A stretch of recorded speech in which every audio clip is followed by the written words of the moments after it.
राधे राधे दोस्तों। तो आइए आज की कहानी शुरू करते हैं।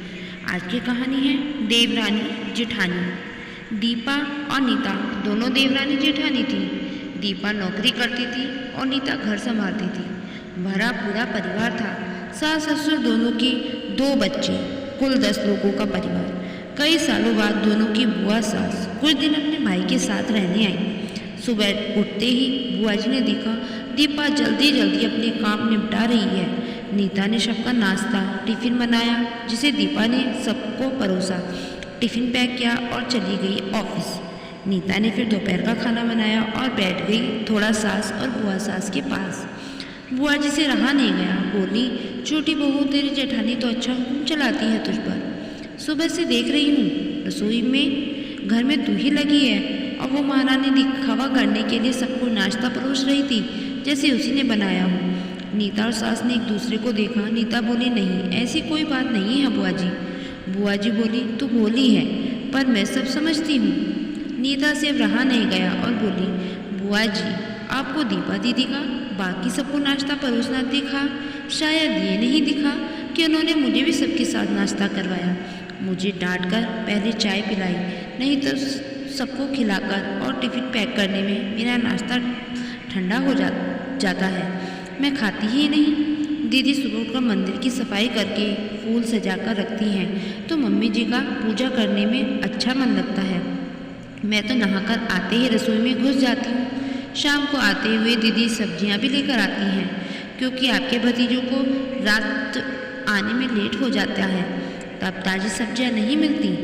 ऑफिस में कितनी मेहनत करनी पड़ती है, फिर भी ऑफिस में काम करके आकर रात को खाना बनाने में मेरी मदद करती हैं। वो मेरी जेठानी नहीं, मेरी बड़ी बहन है।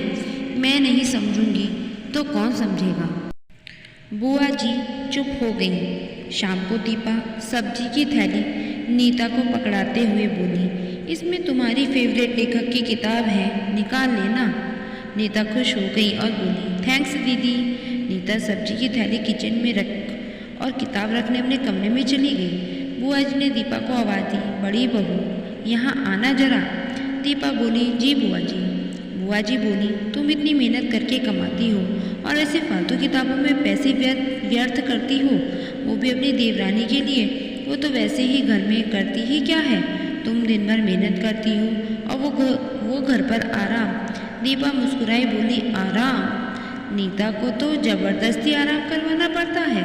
सुबह से बेचारी लगी रहती है किचन में, सबकी अलग अलग पसंद, 4 बच्चों का टिफ़िन सब बनाती है, वो भी प्यार से। सुबह की चाय पीने का भी सुध नहीं रहता उसे। दोपहर को जब बच्चे आते हैं फिर उनका खाना, उनकी पढ़ाई सब वही देखती है। वो है इसलिए मुझे ऑफिस में बच्चों की चिंता नहीं रहती। मैं अपना पूरा ध्यान ऑफिस में लगा पाती हूँ। कुछ दिन पहले ही प्रमोशन मिला है। मम्मी पापा की दवाई कब खत्म हुई, कब लानी है उसे पता होता है। रिश्तेदारों के यहाँ कब फंक्शन है, क्या देना है, सब ध्यान रहता है उसे। घर संभालना कोई छोटी बात नहीं है। मेहमानों की आवभगत बिना किसी शिकायत के करती है। उसे बस पढ़ने का शौक़ है।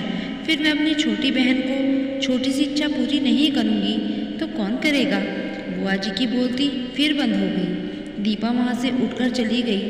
ये सारी बात सास पूजा करते हुए सुन रही थी।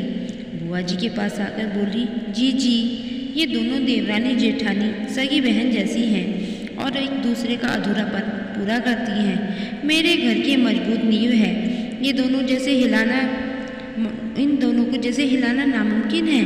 ऐसी बातें तो कई लोगों ने इन दोनों को पढ़ानी चाहिए, पर मजाल है जो दोनों के सामने वालों की बोलती बंद न करती हो इन दोनों ने।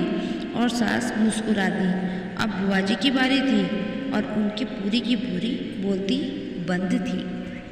तो दोस्तों आपको आज की हमारी ये वीडियो कैसी लगी, कहानी पसंद आई हो तो इस कहानी को दोस्तों फिर हम मिलेंगे आपको एक नई कहानी के साथ।